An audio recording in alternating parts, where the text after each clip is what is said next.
You know, when I first got my dog, Charlie, I thought I was just bringing home a furry companion. I mean, who wouldn't want a little bundle of joy to brighten up their days? But as I watched him bounce around, tail wagging like a metronome, I started to see something more.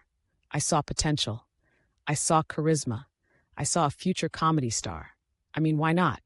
Hollywood is always on the lookout for the next big thing, and I was convinced that Charlie was it. So there I was, sitting on my living room floor, surrounded by dog toys, treats, and a stack of comedy books. I had a vision. Charlie would be the canine equivalent of Jim Carrey. I could see it now, his goofy expressions, those big, soulful eyes, and that ridiculous way he tilts his head when he doesn't understand something. It was perfect. I could already picture him on the big screen, stealing scenes with just a wag of his tail.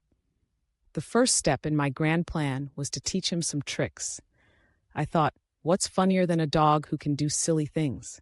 So, I started with the classics: sit, stay, roll over. But I quickly realized that Charlie had his own ideas about what was funny. I'd say sit, and he'd just stare at me like I'd just asked him to solve a Rubik's Cube. I'd try to coax him with treats, but he'd look at the treat, then back at me, as if to say, "You think I'm going to do that for a piece of kibble? Please." But I wasn't deterred. I decided to up my game. I pulled out my phone and started recording our training sessions.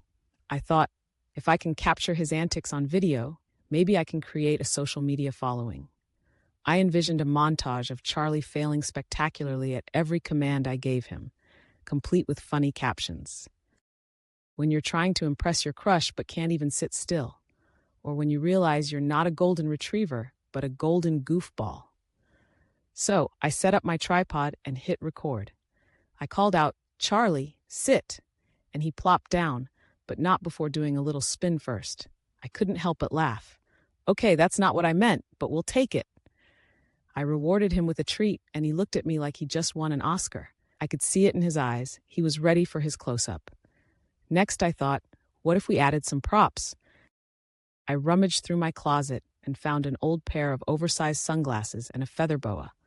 I put them on Charlie, and he just stood there, looking utterly confused. I snapped a few pictures, and let me tell you, they were gold. I could almost hear the laughter of an audience in my head.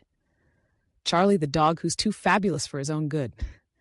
But then came the real challenge, getting him to perform on cue.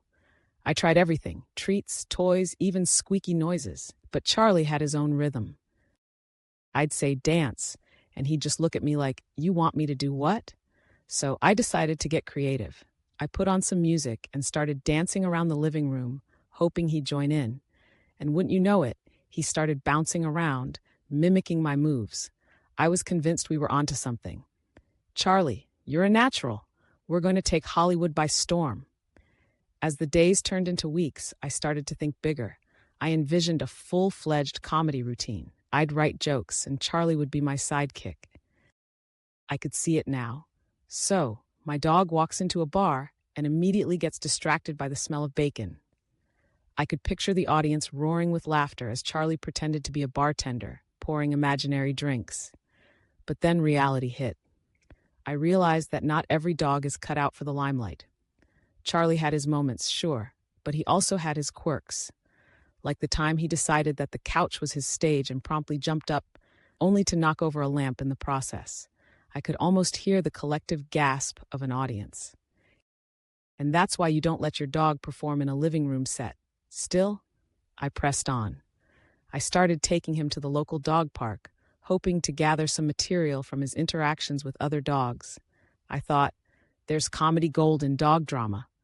I'd watch as he tried to flirt with the female dogs, only to be completely ignored. "Charlie, you're a heartbreaker," I'd say, and he'd look back at me like, "What's a heartbreaker?" I even tried to get him involved in local dog shows, thinking that a little competition would bring out his inner star. But every time we stepped onto the stage, he'd just sit there, looking around like he was at a family reunion. I'd be up there trying to coax him into doing something funny, and he'd just blink at me as if to say, "This isn't my scene." But you know what? I realized that maybe Charlie didn't need to be a comedy star. Maybe he was already a star in his own right. Every time he curled up next to me after a long day, or when he greeted me at the door like I'd just returned from a year-long expedition, I knew that he brought joy in ways I hadn't even considered. So while I may not have the next canine comedy sensation on my hands, I have a dog who makes me laugh every single day. And maybe that's the best kind of comedy there is. Who needs Hollywood when you have a furry friend who's always ready to steal the show, even if it's just in your living room?